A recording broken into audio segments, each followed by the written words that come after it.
Today is Friday, October 18th. There's a lot to talk about today, like controversial comments from the White House that some are calling a confession and a conflict of interest. I'll break down both sides. Plus, a Brexit deal, historic spacewalk, and free rides from Lyft. Welcome to The Newsworthy. All the day's news in less than 10 minutes. Fast, fair, fun, and on the go. I'm Erica Mandy. Thanks so much for being here. You ready? Let's do this. A major admission when it comes to the Ukraine scandal. The Washington Post reports President Trump's acting chief of staff basically said, yep, they were withholding $400 million in military aid from Ukraine to pressure the country's leaders to investigate Democrats. Mick Mulvaney made the comments during a press briefing yesterday, and this is a pretty big deal. Some are calling it a confession of quid pro quo, meaning you only give something when you get something in return. In fact, a reporter even called that out, and Mulvaney responded, quote, "We do that all the time with foreign policy." He then told reporters to, quote, "Get over it."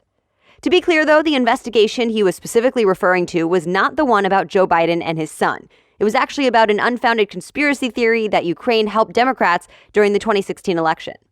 Either way, it's causing a stir, with some saying it's more proof the president is abusing his power, and the Justice Department even saying, if it is true, we didn't know about it.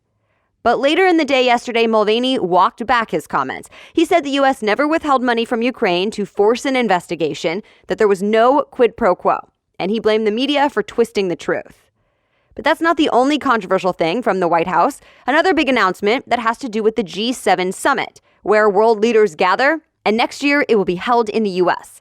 Well, the controversial part is exactly where in the U.S. The White House says it'll happen at one of President Trump's resorts in Florida. The Hill reports the Trump administration says it looked at 12 different options, but this was the best choice, and the company says it won't take a profit. But critics are saying that's still a conflict of interest, that the president is simply trying to boost his family's brand and business, awarding himself with a big contract and a big spotlight. The G7 summit happens in June 2020. Well, some sad news out of Washington. Representative Elijah Cummings from Baltimore passed away yesterday. The Hill reports this was apparently from complications related to longtime health issues. Cummings was a powerful Democrat who represented Maryland for more than 2 decades. More recently, he was one of the Democrats leading the impeachment inquiry into President Trump.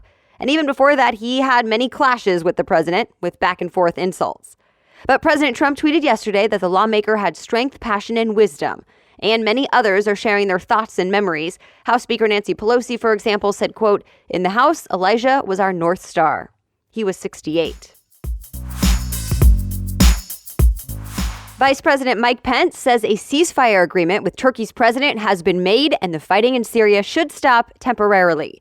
But developing news as of early this morning, the AP says reporters are seeing shelling and smoke in a Syrian town at the center of this fight, despite that ceasefire agreement. So expect more details today on what's actually happening, but here's at least what the deal was supposed to be. ABC News reports the ceasefire is supposed to last 5 days so the Kurds can leave the area.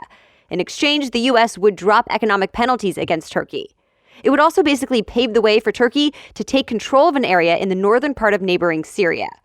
Remember, the Kurds were a U.S. ally until the U.S. removed troops from northeastern Syria and left them vulnerable to a Turkish attack.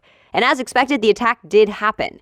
It led to the Kurds making a deal with the Syrian government, giving Syria, Russia, and Iran more power. Back in the U.S., both Democrats and Republicans called the decision to withdraw American troops a mistake, but the Trump administration seemed happy with how this was turning out, at least yesterday. CBS News reports President Trump says it's everything we ever dreamed of, and the Kurds are incredibly happy. But the Wall Street Journal reports it's actually not clear yet if the Kurds would leave the region. No one else but the U.S. and Turkey were at the negotiating table. Top Democrats call the deal a sham. Reuters reports they say Turkey did not have to give up anything.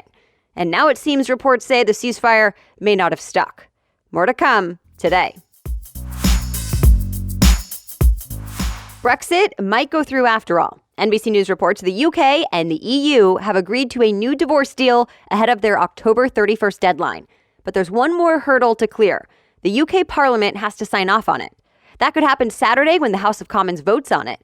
The BBC reports most of this revised deal is the same as the one former Prime Minister Theresa May came up with, so it's still getting some backlash.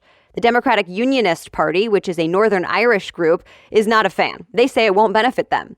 And they're not the only ones. The Labour Party is also against it.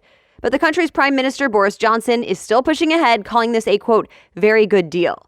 Remember, Brexit is when the UK will leave the European Union, and a deal is now required to help lay out a plan for how the separation will go down. Will it get approved, though? Stay tuned. The bomb Cyclone that hit the Northeast left more than 500,000 people without power and set an October low-pressure record. CBS News reports the storm will move away from the Northeast and should be near Nova Scotia, Canada, today. But it left its mark on the East Coast, hitting the area with 60 to 90 mile per hour wind gusts, snapping power lines and trees, and canceling school and train services. High winds yesterday afternoon made it difficult to restore power. A bomb cyclone, also known as a winter hurricane, happens when atmospheric pressure drops quickly. And the Weather Channel reports the storm set a new October low-pressure record in Boston, Rhode Island, and New Hampshire.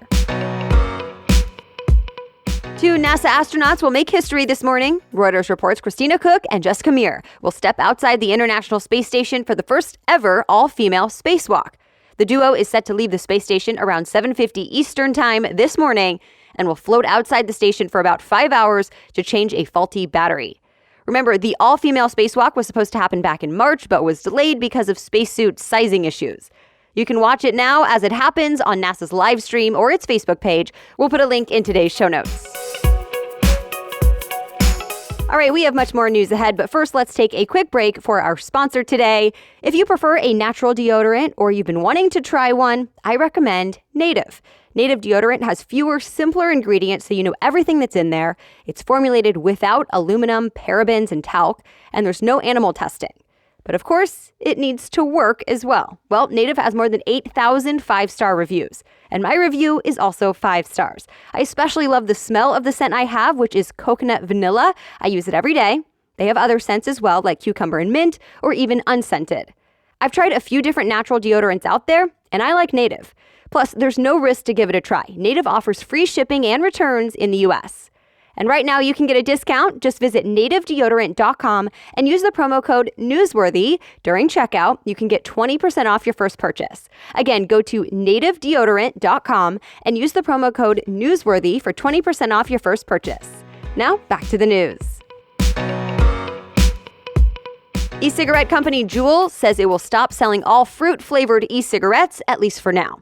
USA Today reports Jules stopped selling mango, cream, fruit, and cucumber-flavored vape pods in stores last year, and since then, they've only been available online. Well, now Juul users cannot get them anywhere, and it will stay that way until the FDA reviews them and decides how to move forward. The decision comes as the Trump administration is pushing to ban flavored e-cigarettes because so many young people are using them.